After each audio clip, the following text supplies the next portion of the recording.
Hi, this is an unboxing and review of the 1byone Super Speed N 300 megabit wireless router. This router features a 300 megabit wireless N and has 4 gigabit Ethernet port. Look like it supports a variety of wireless standard, AO2.11b, G, and N. For one antenna up to 150 megabit, and for two antennas 300 megabits. And you have a variety of different options here. It's pretty detailed. The HCP, so your typical router stuff. It's the diagram how to set up some of the stuff. Let's go ahead and unbox it.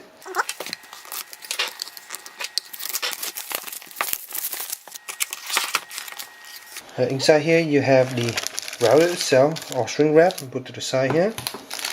You have the power adapter for it. And you have the two antenna here, really big, long antenna. And underneath, looks like you have a Ethernet cable. And then you have the user instructions. Here's a quick installation guide. So let's take a look at this quick installation guide here. Look like you have different detailed instructions how to set up the device, how to plug it in. Some more information over here. I'll flip to the back. Got a little bit more detail. Yep, but just a different setting here. Not bad. So here's the router itself. Let's go ahead and get it out of this plastic bag. It's pretty light and small router.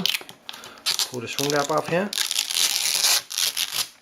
Very nice. So up front here you have the Wi-Fi N logo here. IEEE AO2.11 version 2.0. Power light here. Wireless LAN. You have your WAN connection. You have your 4 Ethernet ports here. In the back you have these 4 LAN ports which are in yellow. These are Gigabit Ethernet LAN port. And you have a WAN port here to connect to your cable modem basically. And this is blue. And then you have a reset button. Look like a WPS button here. And then you have the power. And then you have the two antenna. When you first access the router homepage, you will be presented with the setup wizard. Here you have 3 different options: gateway, bridge, and wireless ISP, which is basically wireless access point. I'm using gateway in this case. Next you have time zone setting. Here you can enable NTP for automatic time update. You can select the different time zone and also have automatic daylight saving. Here's the LAN interface setup, where you can set up your router IP address and also the subnet mask. Here's the WAN interface setting, where you can set up static IP or DHCP client. Here's the wireless setup, where you can pick the different kind of band. You also have mode access, AP client, WDS. Here you can set up the SSID. And here is the channel width you can set. You can also control the upper and lower bandwidth control, the channel control. Here's the wireless security, where you can pick different kind of encryption. Your typical WPEP, WPA, WPA2 options are available here, and you can also enter your key here. Under wireless basic, again you can see all those options that we just set through the wizard. Here's the virtual access point, where you can set up 4 different virtual access point name. Under advanced setting for wireless, you have all these different options that you can set for more advanced user. Again, here's the wireless security setup that we saw earlier, but with more options. Next you have access control, where you can enable and disable certain MAC address to access the network. You have WDS control here, which you can use to set up automatic access to the system using WDS features.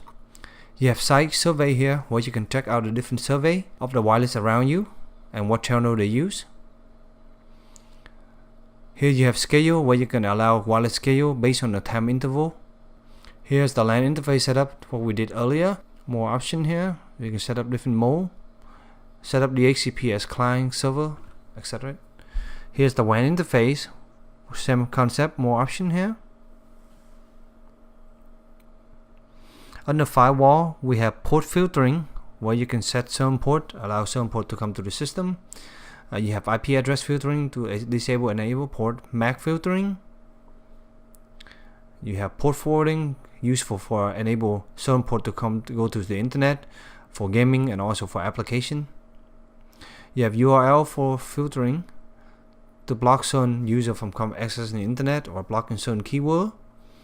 You have DMZ, which is basically enable a computer or an IP address rather to just basically go through the firewall. And finally you have VLAN here, where you can set a different VLAN for your network. Next we have quality of service, where you can control the quality of service so that you can prioritize some service to have faster speed than other. You can set it up by using IP address or MAC address, and here are some of the settings. You can set uplink and downlink speed. Finally, we had the management tab. In status, you can get the status of your current router operation. Under statistics, you can kind of see the package and access speed. Under time zone, again, you can change the time zone like earlier. You can also set denial of service protection here. Under denial of service, a lock, you can enable system lock so you can see what's going on with your system. You have upgrade firmware where you can choose and upgrade different firmware. Here's the firmware version right now. You have save setting where you can save and reload different setting, and then here is the user access for the system, and then finally lockout. One small thing to notice, when this antenna all mounted in the back, you can see here, is a little bit back heavy, so it's actually bouncing and back, and it actually doesn't stay flat. I've been using this router for the past 2 weeks or so, and it worked quite well.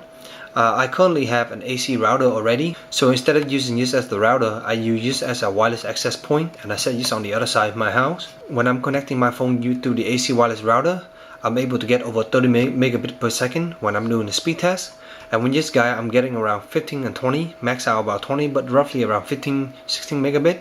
So you can see the speed is not as fast. The speed of this guy is pretty decent, but once you go to 2 or 3 walls in the house, the speed does drop significantly. So I was mentioning before, I was getting around 15, 16 megabit sitting right next to this guy. But as soon as I move away, 30 to 40 feet away with wall, it dropped to about 5 to 6 megabit.